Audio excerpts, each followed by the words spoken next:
Now, regarding food, is there a particular style of food that you would recommend over in other words, there's paleo, there's keto, there's carnivore, there's vegan, vegetarian. Is there one that has consistently been shown to have the biggest impact on Alzheimer's in your opinion? Yeah, this is the question, and there's not one diet that's right for everyone.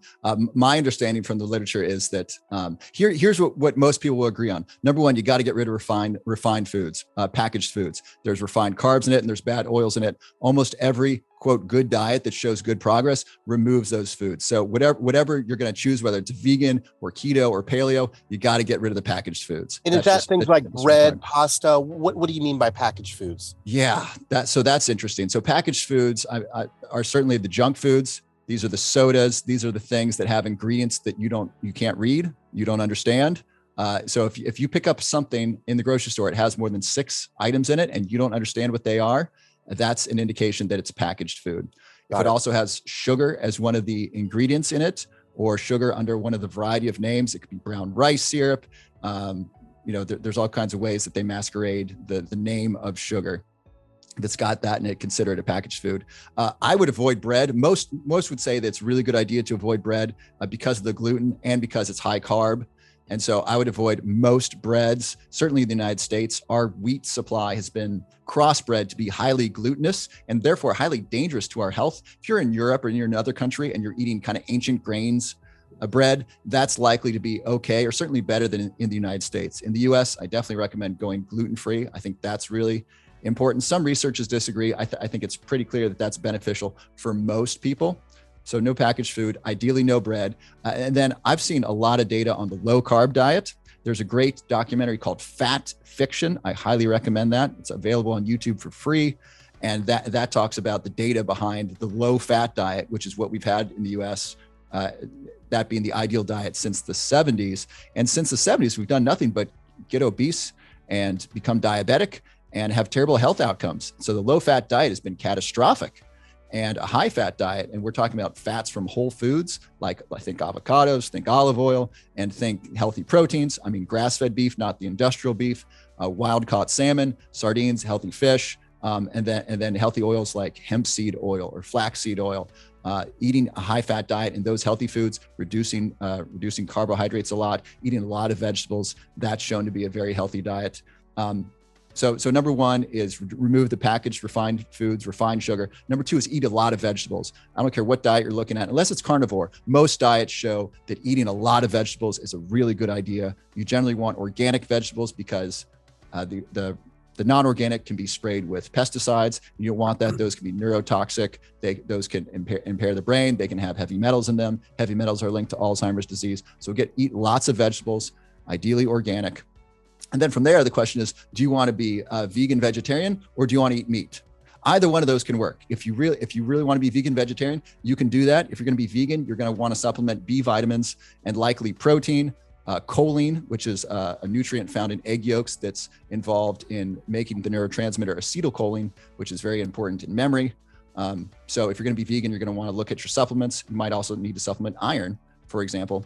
And if you're going to eat meat, you want to eat mostly really healthy fish, specifically smash fish. That stands for salmon, mackerel, anchovies, sardines, and herring. You want wild caught salmon, and you want Atlantic mackerel, not king mackerel. So eat a lot of those 5 fish, and then eat a lot of olive oil. MCT oil stands for medium chain triglyceride oil. That comes from coconuts. So either one of those camps will work. Choose what works best for you, and make sure you find food that you like. I eat primarily a low carb diet with meat and fish, and I eat really, really good food. I really like what I eat, and so please don't sacrifice the gift of being human and being alive at this time where we have spices from all over the world. I mean, explorers would sail around the world looking for spices, and we got it at the local supermarket. And those spices are really good for you too. So enjoy your food. I know one of the things that you speak about quite often is introducing a variety of supplements into the mix, things that people can take in their journey of healing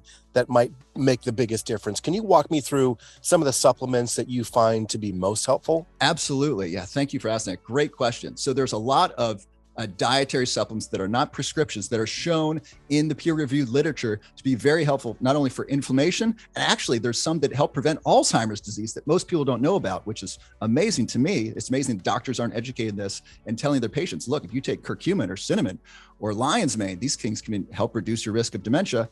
And they also help with chronic pain, specifically arthritis. This can be rheumatoid arthritis, which is an autoimmune condition with arthritis, or even osteoarthritis, which is the bones rubbing together because of a lack of cartilage. And so two of my favorites that there's really great data on are cinnamon and curcumin. I'm going to preface the cinnamon one by saying, if you get a cinnamon supplement, and I recommend supplementing, not just adding it to your food, though you certainly can do that, you want to look for a supplement that says Ceylon or Ceylon cinnamon, Ceylon cinnamon. That's from Sri Lanka. That's called true cinnamon. It's the cinnamon that smells good and tastes good, as opposed to cassia cinnamon, which I think can be from China, and it's dark brown, it doesn't taste good, and that can cause, I think, liver problems for a certain amount of the population. So if you get a cinnamon supplement, make sure it's Ceylon cinnamon, Ceylon. So here's the data on cinnamon. This is really cool. So there was a great study from the Journal of the American College of Nutrition, and it was by Faraday, Shishinbor, and colleagues from 2018. And this was a double-blind, placebo-controlled study in women with rheumatoid arthritis. So half got a placebo and half got Ceylon cinnamon, and it was an 8-week study. At the end of 8 weeks, those who got the Ceylon cinnamon, they had less inflammation in their blood markers, which was really cool. So that's just a significant health improvement. And they had less tender joints, and they just had less pain in their body, in their joints. This is really cool. So Ceylon cinnamon improved health outcomes or decreased the risk of disease in the future by lowering inflammation, and it helped with pain. So this is really cool, and it's extremely gentle on the body as well, and it didn't negatively affect liver enzymes, which is what you look for to see if a supplement is having, or a prescription drug is having, negative impact on the body.